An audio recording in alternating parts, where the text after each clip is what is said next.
Queridos, a humanidade ela é dividida em duas categorias.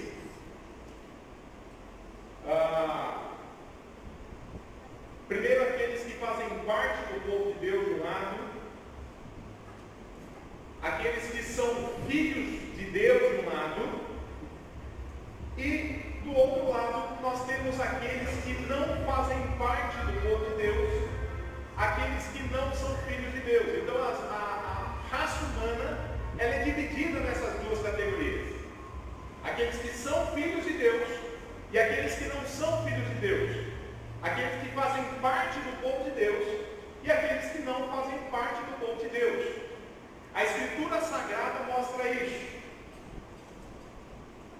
No Antigo Testamento, como nós até vimos, no chamado de Abraão aqui na liturgia, o povo de Deus eram os israelitas, eram os judeus. Então Deus chama Abraão, e por meio de Abraão ele forma Israel, ele forma a nação de Israel. Então o povo de Deus no Antigo Testamento são os israelitas, são os judeus. Mas isso muda com a vinda de Cristo.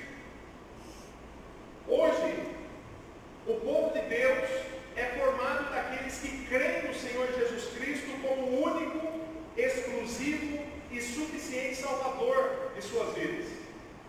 A palavra de Deus mostra isso.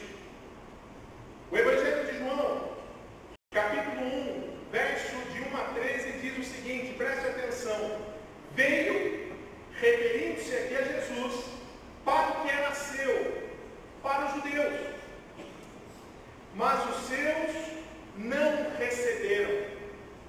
Os judeus rejeitaram o Senhor Jesus. Os judeus não receberam Jesus como o Messias prometido no Antigo Testamento. E o texto continua, verso 12: mas a todos quanto receberam, independentemente de sua nacionalidade, deu-lhes o poder de serem feitos filhos de Deus. Ou seja, eles não eram filhos de Deus, mas eles passaram a ser filhos de Deus. E ele vai explicar quem são essas pessoas que se tornaram filhos de Deus. A saber, aos que creem no seu nome, no nome de Cristo, os quais não nasceram do sangue, nem da vontade da carne, nem da vontade do homem, mas de Deus. Então esse texto mostra que aquela máxima que nós vemos por aí, que todos são filhos de Deus, é uma mentira de Satanás. Para que uma pessoa se torne filho de Deus, é necessário então crer em Jesus Cristo, e só em Jesus Cristo como seu único, exclusivo e suficiente Salvador. Outro texto que mostra que nós cristãos somos o povo de Deus hoje, é o que está na primeira carta de Pedro, capítulo 2, versos 9 e 10. E preste atenção que esse texto ele vai falar a respeito da nossa identidade, nós cristãos, e ele fala da nossa missão. E o texto começa assim: vós, porém, referindo-se assim a cristãos, Pedro escreve para crentes: vós, crentes, sois raça eleita, sacerdócio real, nação santa, povo de propriedade exclusiva de Deus. Essa é a nossa identidade em Cristo Jesus. Nós somos povo de propriedade exclusiva de Deus, se nós cremos em Jesus como Senhor e Salvador. Daí ele vai falar a respeito da nossa missão, que tem a ver com o momento missionário, e ele fala: a fim de proclamardes as virtudes daquele que vos chamou das trevas para a sua maravilhosa luz. Essa é a nossa missão. E ele volta agora a falar da nossa identidade no versículo 10. Ele diz: vós sim, que antes de Jesus, não erais povo, mas agora sois povo de Deus, que não tinhas alcançado misericórdia, mas agora em Cristo Jesus alcançastes misericórdia. Então, irmãos, o que nós vimos até aqui? Nós vimos que nós que cremos em Jesus Cristo, o crente fiel, esse é o povo de Deus, esse é o Filho de Deus.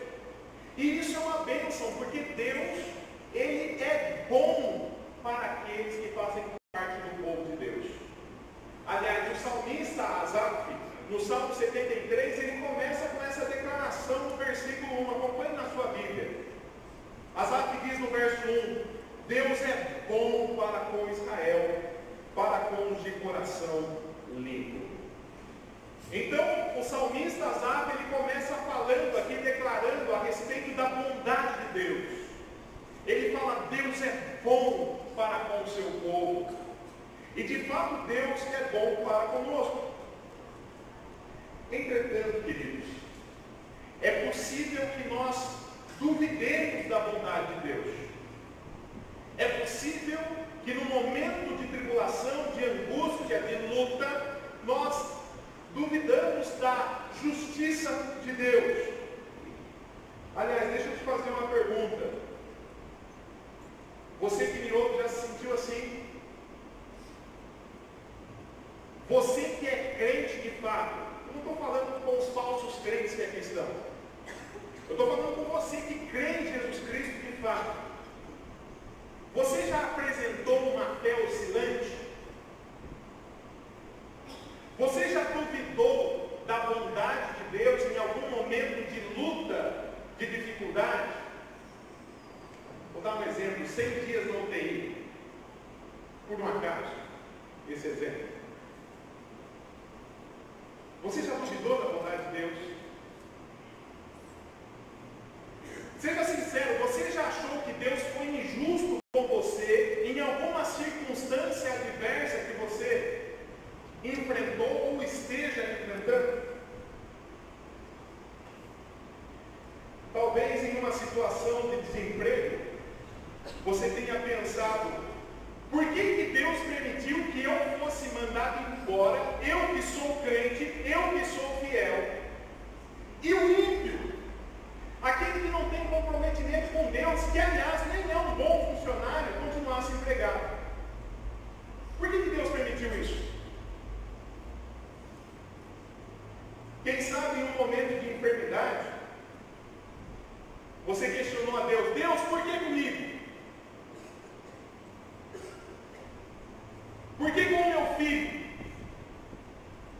Eu sirvo o Senhor, eu amo o Senhor, eu canto no louvor, eu prego, eu participo das programações. Como o Senhor permite que eu fique doente?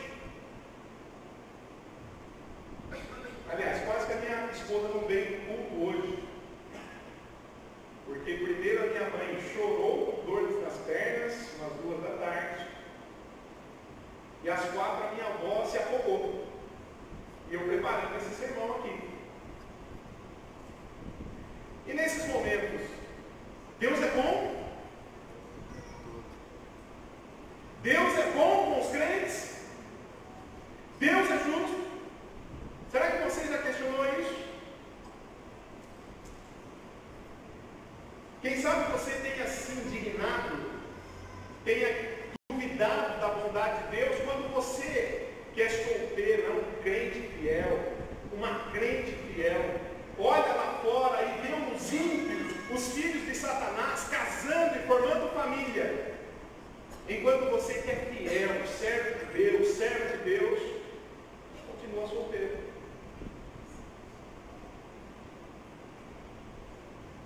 Quem sabe você perdeu um ente querido, alguém que você amava muito, alguém que era extremamente importante para você, e nesse momento de profunda dor, você tenha pensado: Deus não é bom, Deus não foi justo comigo. Como Deus permitiu que aquela pessoa que eu amava tanto fosse retirada de mim? Fato é, irmãos, que é possível crentes fiéis, homens e mulheres de Deus, redimidas no sangue de Cristo, duvidarem da bondade do Senhor. É isso que aconteceu com o salmista Asaf. No verso 2 ele diz o seguinte, acompanhe na sua Bíblia: quanto a mim, porém, quase me resvalaram os pés, pouco faltou para que se desviassem os meus passos. Então, depois de ressaltar a bondade de Deus no versículo 1, o salmista Asaf, ele começa a relatar uma experiência negativa que ele teve.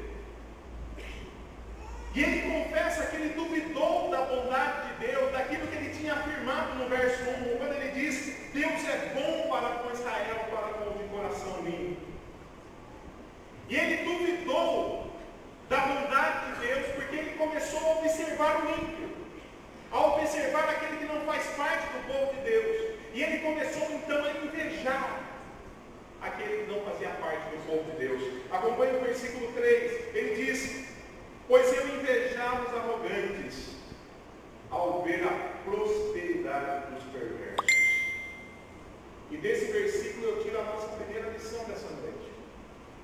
Se você não quer apresentar uma fé oscilante, é necessário, em primeiro lugar, que você não pode fixar os olhos nas coisas passageiras desse mundo. Se você não quer apresentar uma fé oscilante, você não deve olhar para as coisas desse mundo. O salmista quase tropeçou quando ele começa a olhar para o ímpio e ele começa a perceber a prosperidade do ímpio. Ele começa a perceber a riqueza do ímpio. Ele começa a perceber a pseudo-felicidade do ímpio. E quando ele olha aquele que não é filho de Deus, a prosperidade dele, ele disse que os seus pés quase escorregaram.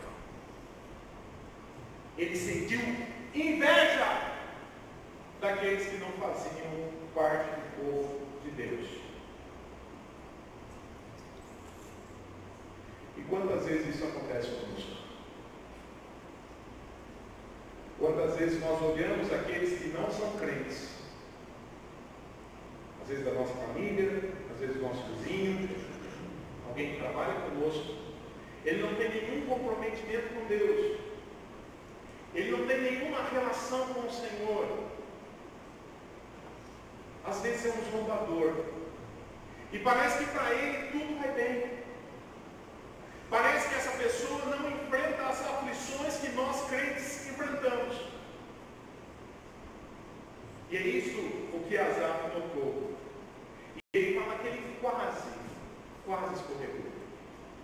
E ele começa a relatar então o que ele viu quando ele olhou para o perverso.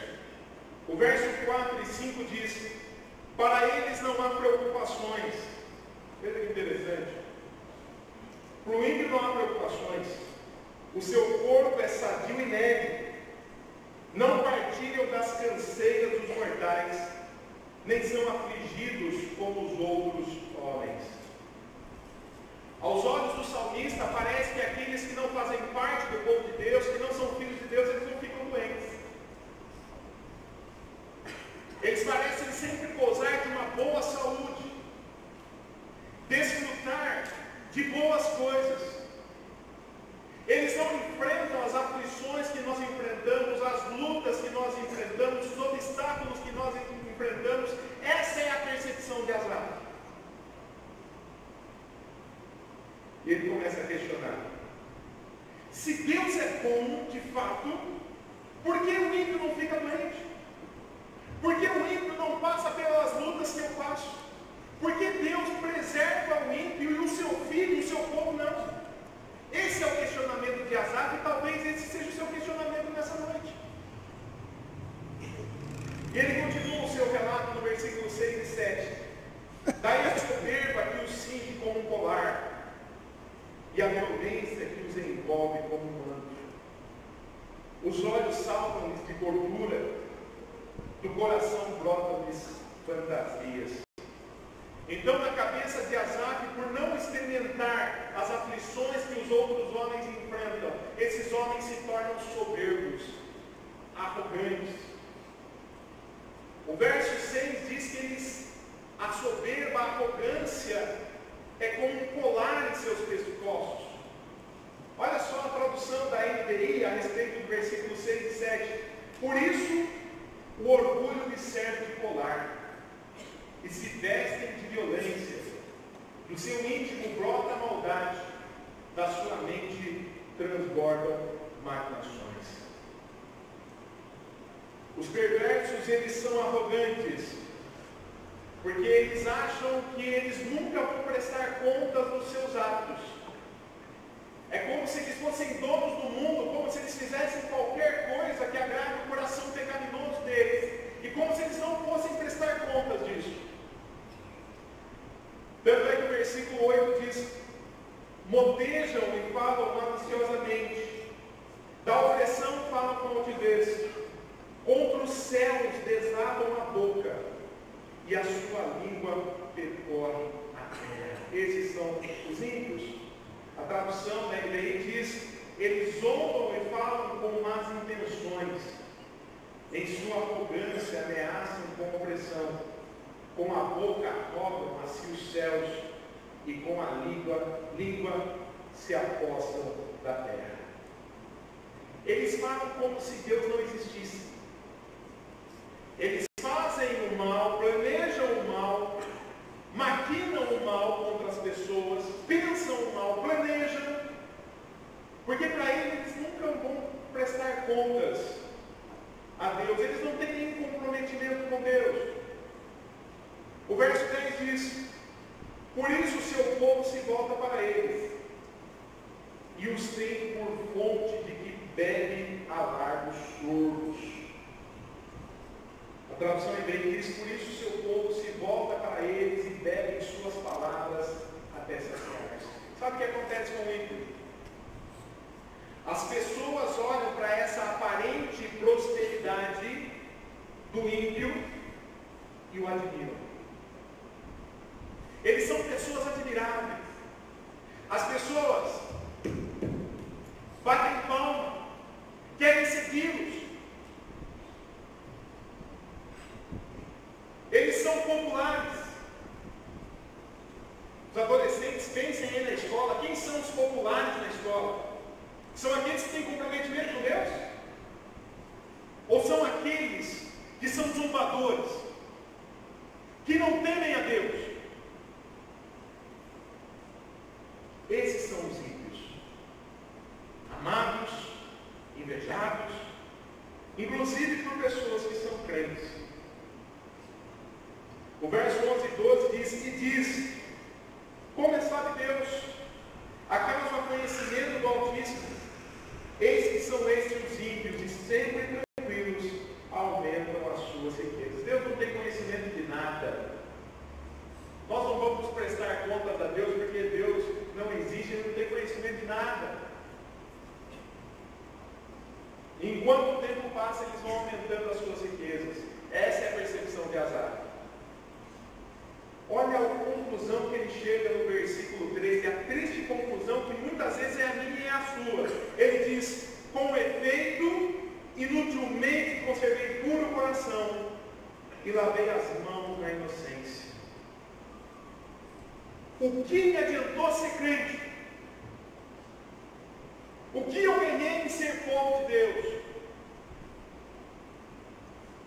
Qual é a vantagem em ser povo de Deus? Se o ímpio, ele prospera, ele não fica doente, ele tem riquezas, ele é admirado.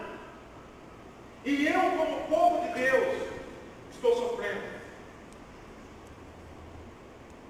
Veja o que ele diz no versículo 14 e 15. Pois de contínuo sou afligido a cada manhã castigado. Se eu pensar em falar tais palavras, já aí teria traído a geração de seus filhos. A ideia é a seguinte: ele olha o ímpio, ele vê a prosperidade do ímpio, ele vê como o ímpio fala mal de Deus, fala mal das pessoas, planeja o mal, e ele percebe que não acontece nada com o ímpio. E ele se compara: puxa, mas eu sirvo a Deus, eu amo o Senhor, sou dizimista, sou membro da igreja, não perco a programação, e mesmo assim eu sou diariamente afligido. E ele comparando, ele fala assim: puxa vida, não vale a pena. No verso 15 é interessante que ele fala o seguinte: olha, se eu fizesse o que o ímpio faz, se eu pensasse o que o ímpio faz, se eu me comportasse como comporta o ímpio, eu estaria destruído, justamente porque eu sou um filho de Deus. Mas o ímpio faz o que ele quiser, e ele nunca é bonito. No verso 16 ele fala: em só refletir para compreender isso, achei muito pesada a tarefa para mim. Nossa, quando eu paro para pensar a respeito disso, a respeito da prosperidade do ímpio, a respeito das minhas aflições, eu fico cansado. Não dá para entender. Como pode Deus ser bom? Como pode Deus ser justo? Até que nós chegamos no versículo 17. O versículo 17 é um divisor de águas. Ele diz: até que entrei no santuário de Deus e adivinhei com o fim deles. E desse versículo nós tiramos a nossa segunda lição. Se você não quer apresentar uma fé oscilante, é necessário fixar os olhos naquilo que é eterno. Então você não deve fixar os olhos naquilo que é passageiro, mas você deve fixar os olhos naquilo que é eterno. Isso que nós aprendemos com esse salmo. E é isso que acontece aqui. O versículo 17 diz que o salmista foi à casa do Senhor, ao santuário, ao templo do Senhor para adorar a Deus. E meditando naquilo que ele adorava, naquilo que a palavra de Deus diz, ele percebe então o destino eterno dos ímpios. Daqueles que, humanamente falando, parecem prósperos. Ele percebe que no dia do juízo final, esses ímpios serão destruídos eternamente.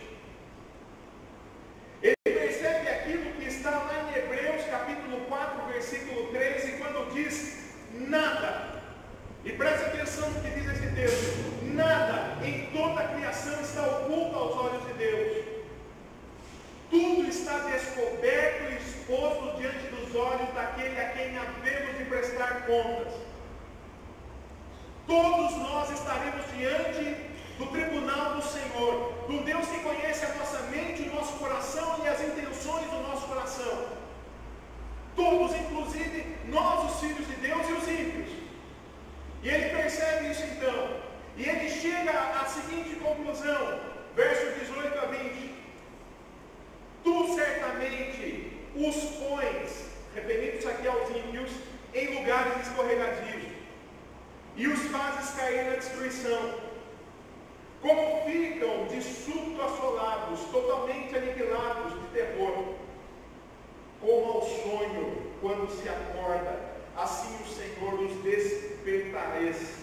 desprezarás a imagem deles.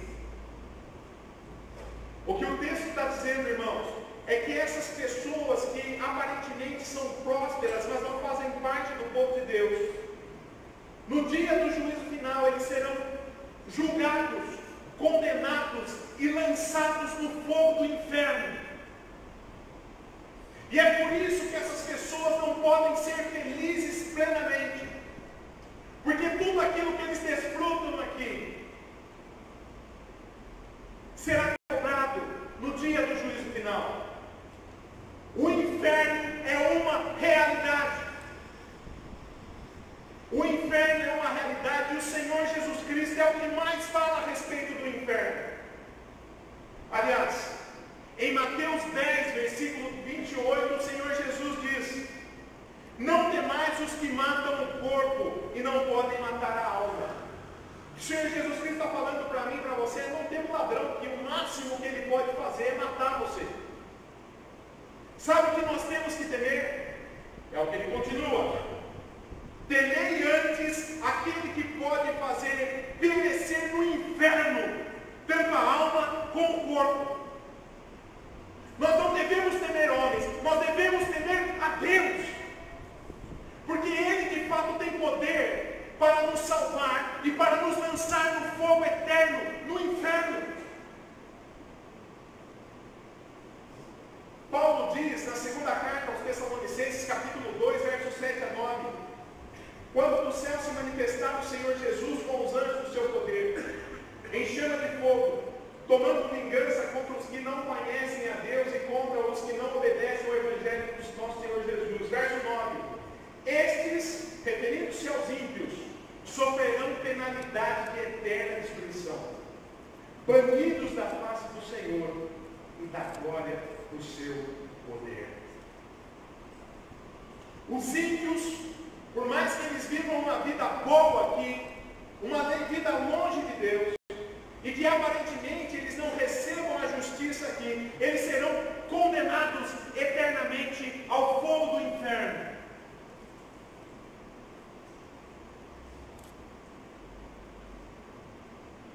E o Jesus, ele diz em Mateus 25, 31 a 33: quando vier o Filho do Homem na sua majestade, e todos os anjos com ele, então se assentará no trono da sua glória.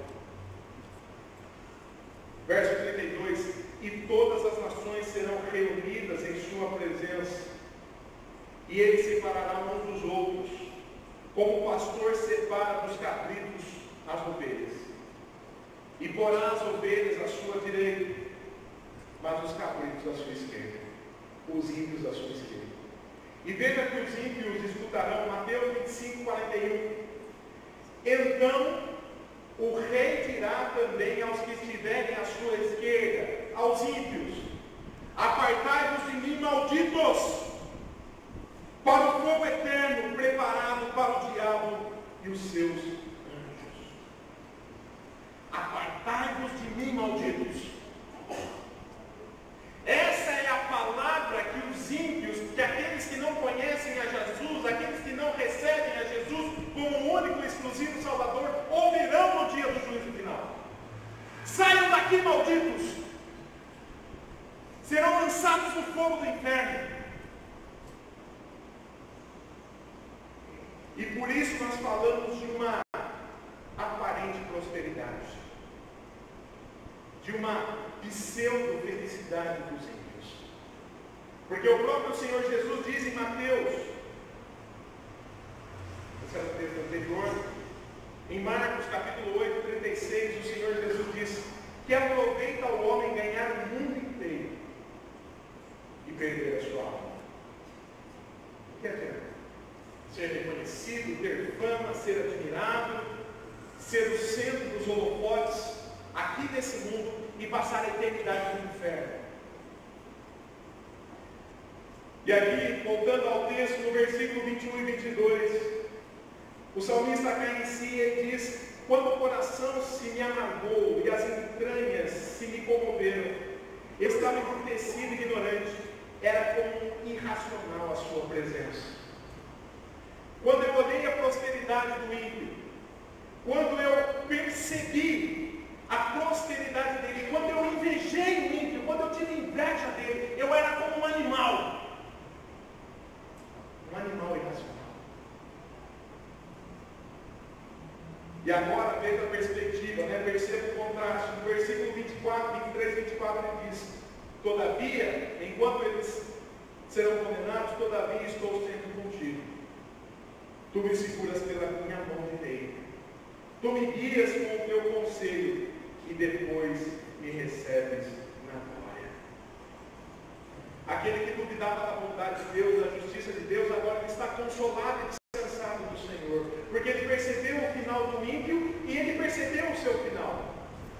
Ele percebe que mesmo sofrendo angústias, tribulações, lutas, dificuldades aqui nesse mundo, quando Cristo voltar para resgatar a sua igreja, ele será recebido na glória. E é por isso que nós que somos crentes podemos nos alegrar na presença do Senhor, mesmo sofrendo lutas. Porque essa é a nossa viva esperança, essa é a nossa certeza, que quando o nosso Mestre voltar para nos resgatar, nós estaremos descansados na glória com o Senhor. Nós não seremos condenados no dia do juízo final. E isso não tem a ver com a minha qualidade, com a sua qualidade, com a minha virtude, com a sua virtude. Porque se dependêssemos de nós, todos nós iríamos para o inferno. Mas nós podemos ter a certeza da salvação, que não seremos condenados por aquilo que Cristo realizou na cruz do Calvário. Colossenses capítulo 2, versículo 13 e 14 diz: e a vós outros que estáveis mortos pelas vossas transgressões e pela incircuncisão da vossa carne, vos deu vida juntamente com ele, perdoando todos os nossos delitos, tendo cancelado o escrito de dívida que era contra nós e que constava de ordenanças, o qual nos era prejudicial, removeu inteiramente, encravando na cruz. O escrito de dívida que existia contra você e contra mim foi cancelado. E Cristo encravou na cruz. Ele pagou o preço pelos nossos pecados. Por isso eu posso ter a certeza da vida eterna. Por isso Romanos capítulo 8, verso 1 diz: agora pois já salvação há para os que estão em Cristo Jesus. E nós podemos ter a plena convicção e certeza que no dia do juízo, o Senhor Jesus vai olhar para mim e para você que somos verdadeiros cristãos. E nós vamos ouvir a boca do nosso Rei: vinde bendito de meu Pai, entrai na posse do reino que vos está preparada desde a fundação do mundo. Vinde benditos de meu Pai. E no versículo 25 e 26 ele diz: quem mais tem eu no céu? Depois que eu entendi isso, quem mais tem eu no céu? Não há outro em quem eu me compraza na terra. Ainda que a minha carne e o meu coração desfaleçam, Deus é a fortaleza do meu coração e a minha herança para sempre. Ainda que aqui nesse mundo eu fique doente, ainda que aqui nesse mundo eu passe por lutas, por aflições, ainda que aqui eu passe por dificuldades e angústias, ainda que aqui eu perca a minha avó, a minha mãe, o meu pai, o meu filho, ainda que eu enfrente torrentes infernais, Deus é a fortaleza do meu coração, porque por meio dele eu posso ter a certeza da vida eterna. Então no verso 27 ele diz: os que se afastam de ti, esses perecem, tu destrói todos os que são infiéis para contigo, voltando aqui ao julgamento dos ímpios. Agora ele faz um contraste com ele: quanto a mim, bom é estar junto a Deus. O Senhor Deus põe o meu refúgio para proclamar todos os teus feitos. Então ele reafirma a bondade do Senhor, a sua confiança no Senhor, e ele fala que ele vai falar das grandezas de Deus. Então o que nós aprendemos com esse texto? Nós aprendemos que mesmo nós que fazemos parte do povo de Deus, que somos cristãos, que somos filhos de Deus, nós podemos apresentar uma fé oscilante, como foi a fé de Azar. Mas para isso não aconteça, eu aprendo em primeiro lugar que eu não devo fixar os meus olhos em coisas materiais, em coisas passageiras. Olha como aquele ímpio prospera, por que eu não sou igual a ele? Para de olhar para as coisas da terra. Para de olhar para coisas efêmeras, para coisas que passam. E em segundo lugar, para se olhar para coisas eternas, para Deus, para o autor e consumador da sua fé, para aquilo que Ele promete para você e para mim que somos cristãos. E eu encerro esse sermão com uma promessa de Deus.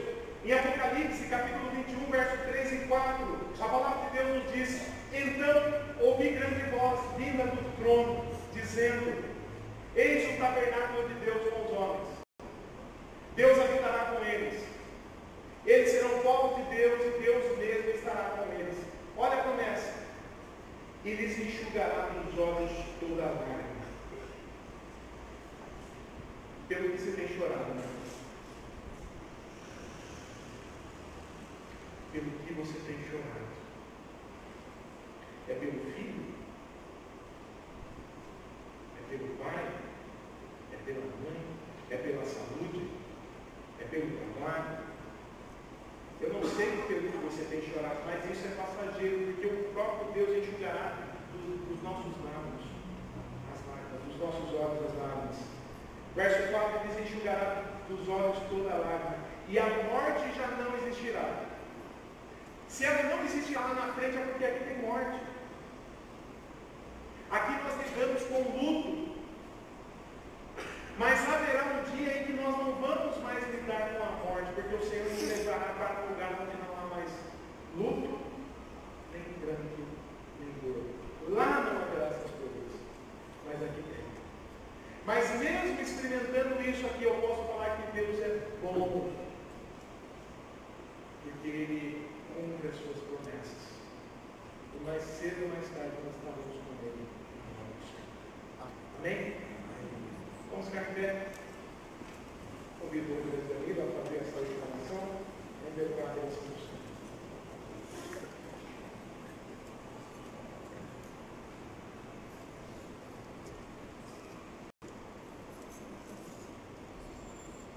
Senhor Deus, Senhor Senhor conhece em que nós temos fixado nossos olhares. Pai, eu te peço que o Senhor nos ajude, cada um de nós que estamos aqui hoje à noite, a não olhar para aquilo que é terreno, para as supostas vantagens deste mundo, mas que o Senhor abra os nossos olhos para ver, através do teu Santo Espírito, as realidades que já são nossas e que ainda nos aguardam em Cristo Jesus. Para olhar, fixar o nosso olhar na nossa Pátria Celeste que nos aguarda, sabendo que o Senhor finalmente habitará conosco naquele dia final. Então, ó Deus, pedimos que o Senhor nos dê este anseio